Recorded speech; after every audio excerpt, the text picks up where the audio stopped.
അസ്സലാമു അലൈക്കും. എല്ലാവർക്കും ഇത് പറയട്ടാ. അപ്പൊ ഞങ്ങള് ഓസ്മ ഗ്രൂപ്പ് ഇന്ന് പെരുന്നാളിനനുബന്ധിച്ച് പെരുന്നാച്ചോറ് പാവപ്പെട്ടവർക്ക് ഞങ്ങള് വീട്ടിൽ നിന്ന് ഉണ്ടാക്കുന്ന ഭക്ഷണം അത് ഞങ്ങളെ എല്ലാ മെമ്പേഴ്സിന്റെ വീട്ടിൽ നിന്ന് കളക്ട് ചെയ്തിട്ട് ഞങ്ങളെ അയൽവാസികളുടെ വീട്ടിൽ നിന്നൊക്കെ കളക്ട് ചെയ്തിട്ട് അത് ഞങ്ങളുടെ അർഹതപ്പെട്ടവർക്ക് നമ്മള് ഈ ഭക്ഷണം കൊടുക്കാനുണ്ട്. അപ്പൊ ആരും മറക്കരുത്, ഭക്ഷണം വെള്ളം അത് മെയിൻ ഇമ്പോർട്ടന്റ് ആയ ഒരു സാധനമാണ്.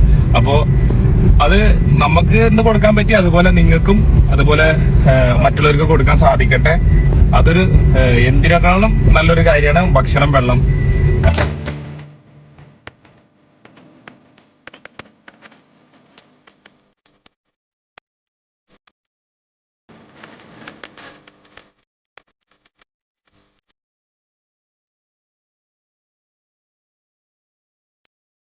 അതെ, ഞങ്ങളപ്പോ കളക്ട് ചെയ്ത ഭക്ഷണം എല്ലാവർക്കും ഞങ്ങൾ കൊടുത്ത് ഗുരുവായൂര് അതുപോലെ കുന്നംകുളം അതുപോലെ ചാവക്കാട് ഈ ഏരിയയിലൊക്കെയാണ് കൊടുത്തിട്ടുള്ളത്.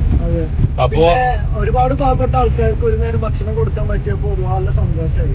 നമുക്കൊക്കെ ഇതിലേക്ക് ഇറങ്ങുമ്പോഴുണ്ടാവോ നമ്മള് ഭക്ഷണം വേസ്റ്റ് ആക്കണതിന്റെ ഒക്കെ ഒരു വാല്യൂ മനസ്സിലാവുന്നത്. ആരും മറക്കണ്ട, എല്ലാവർക്കും ഭക്ഷണം കൊടുക്കുക. നിങ്ങളെ കൊണ്ട് ചെയ്യാൻ പറ്റുന്നത് മറ്റുള്ളവരെ സഹായിക്കുക, ഭക്ഷണമായിട്ടും വെള്ളമായിട്ടും. ഇതാണ് മെയിൻ പറയണത്, ഭക്ഷണം മെയിൻ ഇമ്പോർട്ടന്റ് സാധനം.